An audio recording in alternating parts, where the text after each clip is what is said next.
Hi friends, welcome to Vinmani kitchen. எல்லாருக்கும் வணக்கம். இன்றைக்கி கார்ன்ஃப்ளெக்ஸ் பொரிச்சு எடுக்க போகிறோம். ஒரு ஈவினிங் ஸ்நாக்ஸ் நல்லாயிருக்கும். சாயந்தரம் போல் சாப்பிட்றதுக்கு குழந்தைங்களுக்கு என்ன காய்ட்டோம் பாருங்கள். கடலைக்கட்டை ஒரு கப்பு, முந்திரி பருப்பு, பொட்டுக்கடலை ஒரு 3/4 கப் எடுத்து வச்சுருக்கேன். கார்ன்ஃப்ளெக்ஸ் ஒரு கப் எடுத்து வச்சுருக்கேன். இது நமக்கு கடையில் கிடைக்கும். இது ஃபஸ்ட்டு எண்ணெய் காஞ்சிடுச்சான்ட்டு ஒரு 2 கார்ன்ஃப்ளெக்ஸ் போட்டு பார்க்கலாம். ஓகே, கரெக்டாக காஞ்சிருக்கு. இப்போ மற்றதையும் போட்டு எடுத்துக்கலாம்.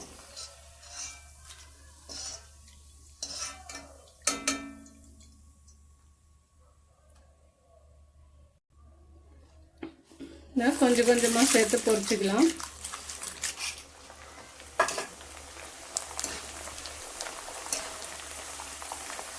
பாருங்க, எண்ணெய் காஞ்சதுமே இன்னும் சூப்பராக பொரிஞ்சு வருது. நல்லாயிருக்கும் இது டேஸ்ட்டாக இந்த மாதிரி செய்யும்போது.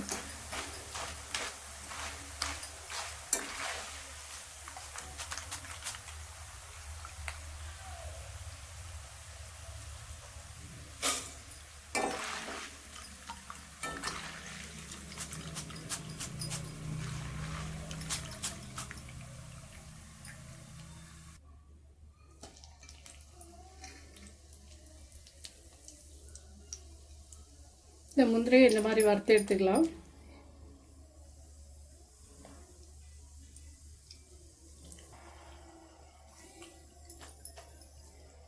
பாருங்க, நல்லா வறுந்துடுச்சு. இந்த அளவுக்கு வறுந்தால் போதும், எடுத்துக்கலாம். இப்போ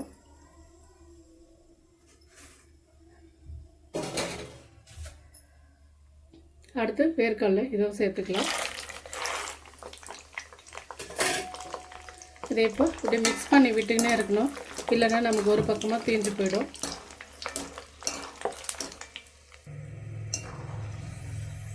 பாருங்க, வேர்க்கடலை கூட நல்லா சவந்துருச்சு.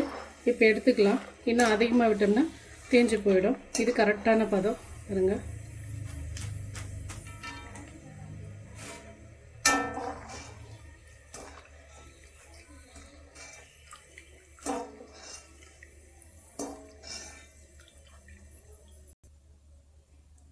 பொட்டுக்கடலையை சேர்த்துக்கலாம். இப்போ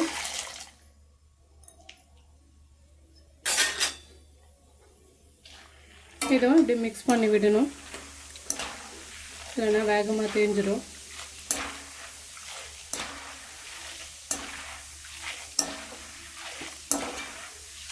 இந்த மிக்சர் சூப்பராக இருக்கும் டேஸ்ட்டு.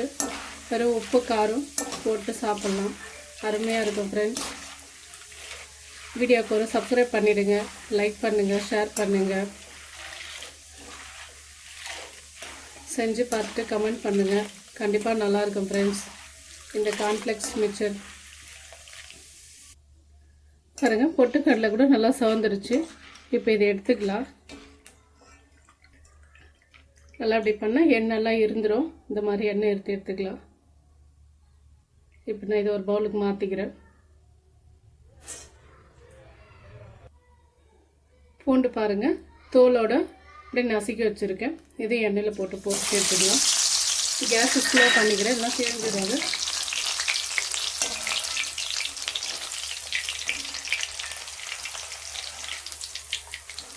இந்த மாதிரி பூண்டெல்லாம் வறுத்து போட்டு செய்யும்போது வாசனை கமகமாக நல்லாயிருக்கும். இந்த கார்ன்ஃப்ளெக்ஸ் மிக்சருக்கு சூப்பராகவும் இருக்கும், சாப்பிட்றதுக்கு டேஸ்ட் நல்லாயிருக்கும். பாருங்கள், பூண்டு கூட நல்லா வறுந்துடுச்சு. இப்போ எடுத்துக்கிட்டு இதுவும் நம்ம இதெல்லாம் சூடாக இருக்கும்போது ஒரு 1/4 டீஸ்பூன் மிளகாத்தூள், காஷ்மீரி மிளகாத்தூள். இது காரம் கம்மியாக இருக்கும். பாருங்கள், இதுக்கு தேவையான அளவுக்கு உப்பு. இது ஒரு 1/4 டீஸ்பூன் எடுத்துருக்கேன் நான். இதுக்கு நம்ம கொஞ்சம் கருவேப்பிலை மட்டும் இருந்து பொரிச்சு போட்டிருந்தா இன்னும் சூப்பராக இருக்கும். கருவேப்பிலை இப்போ சதியத்துக்கு வீட்டில் இல்லை, ஏன்னா காஞ்சு போன கருவேப்பிலை தான் இருக்குது. அதை போட்டு அது கலரே மாறிடும். இந்த மாதிரி மிக்ஸ் பண்ணிவிட்டு சாப்பிடும்போது சூப்பராக இருக்கும். நம்ம இந்த மாதிரி மிக்ஸ் பண்ணி கூட விட்டுக்கலாம். பாருங்க, நல்லா சவுண்டு எப்படி இருக்குது. காரம் வேணும்னா இன்னும் கூட காரம் போட்டுக்கலாம். எங்களுக்கு காரம்னா கம்மியாக போதுன்றதுனால காரம் கம்மியாக சேர்த்துருக்கேன் ஃப்ரெண்ட்ஸ். இது உண்மையாகவே சூப்பராக இருக்கும். ஒரு முறை ட்ரை பண்ணி பாருங்கள். லைக் பண்ணுங்கள், ஷேர் பண்ணுங்கள், சப்ஸ்கிரைப் பண்ணுங்கள் ஃப்ரெண்ட்ஸ். பாய். இது ஒரு பிளேட்டில் மாற்றிக்கலாம்.